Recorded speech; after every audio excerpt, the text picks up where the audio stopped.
Assalamualaikum Sobat Dengar, kembali lagi di Pada Akhirnya Podcast. Pada episode kali ini, kita nggak akan mendengar pertanyaan dari Sobat nih. Betul sekali, seperti yang tertera di headline episode 3, kita akan bahas isu yang viral dan sering kali viral. Isu-isu pernikahan yang ramai akhir-akhir ini. Eits, kita bukan mau gibah ya, tapi mencoba melihat isu ini dari sisi lain, yang mudah-mudahan menjadi manfaat untuk kita yang belum dan akan menikah. Kalau begitu, Sobat Dengar sudah siap? Cus yuk! Nah, bahas tentang rumah tangga memang kompleks sih. Mimin yang baru pahami lewat teori dan pengalaman orang lain aja, sadar banget kalau dunia rumah tangga itu emang benar rumit. Belum lagi kalau ibadahnya berlangsung lama. Jadi nggak aneh kalau rumah tangga itu kompleks. Selain itu nih Sobat Dengar, ibadah pernikahan ini jadi hal yang paling gak disukain sama setan. Nah, bayangin kalau udah gak disukai sama mereka. Pasti banyak banget kan penghalang yang mereka buat agar hamba Allah jauh dari yang namanya rumah tangga penuh berkah. Betul? Itulah mengapa prestasi terbesar mereka adalah membuat dua orang bercerai. Nauzubillah, ngeri. Belum lagi, akhir-akhir ini ada banyak kasus terkait rumah tangga, makin aja mereka. Tapi kan Islam sendiri sudah membahas hal ini dengan jelas. Pahala dan keberkahan yang didapat dari ibadah pun banyak banget. Karena itu, Mimin coba bantu uraikan permasalahannya ya, biar kita semua bisa melihat isu ini dengan hati yang lebih tenang dan kepala dingin. Pertama, isu perselingkuhan. Wah, ramai banget nih di jagat media sosial, betul? Karena kasus itu, gak banyak netizen, terutama perempuan, yang akhirnya meragukan sisa stok laki-laki baik. Narasinya kebanyakan kayak gini. Yang spek bidadari aja diselingkuhin, apalagi aku yang cuma rumahan rengginang. Bah, bener juga sih. Jadi ngeri dan serba salah sendiri ya. Tapi sayangnya, jadi banyak juga para kaum hawa yang menggeneralisasi laki-laki dan menyimpulkan, semua laki-laki sama aja. Betul gak?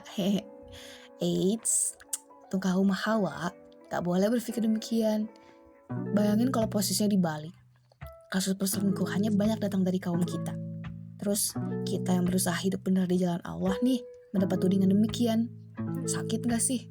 Sudah susah-susah hidup lurus, dianggap sama dengan para pelakor. Waduh. Nah, dari satu isu ini bisa kita sedikit simpulkan kalau kasus-kasus yang ada itu tidak mencerminkan keseluruhan kondisi. Masih banyak kok orang-orang yang menghormati yang namanya komitmen pernikahan. Terus gimana nih cara cari tahu laki-laki yang katakanlah aman? Mungkin belum punya kapasitas itu karena belum ada pengalaman. Tapi kalau kita lihat dari sisi agama, kita bisa senantiasa berdoa kepada Allah untuk didekatkan kepada jodoh yang takut kepada Sang Khalik. Kenapa? Karena laki-laki yang demikian akan senantiasa mawas dan belajar menjadi orang lebih baik. Walaupun misalnya kita tidak mendapat jodoh yang speknya ulama, ustadz, atau ahli-ahli, dengan dia memiliki ketakutan kepada Allah, dia akan terus belajar dan bertransformasi menjadi laki-laki hebat pada akhirnya. Wallahu a'lam. Nah, ini sebenarnya berlaku juga untuk kasus KDRT. Dan kembali lagi, yang paling tahu kondisi seorang hamba itu adalah Allah. Jadi yang bisa kita lakukan hanyalah meyakini kalau stok laki-laki baik itu masih banyak. Berdoa kepada Allah juga untuk diberi jodoh yang baik.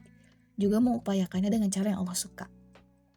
Kalaupun setelah kalian berupaya demikian masih belum mendapatkannya, nauzubillah, itu mungkin karena Allah ingin memberikan kalian ujian melalui dunia rumah tangga. Salah satu contohnya seperti kisah Asyah dan Fir'aun. Jadi harus tetap berprasangka baik kepada Sang Pencipta. Wallahu a'lam. Nah, itulah tadi pembahasan singkat tentang isu viral rumah tangga. Setelah ini, Sobat Dengar bisa langsung cari-cari pembahasan lengkapnya dari para ustaz ya, biar ilmunya gak setengah-setengah.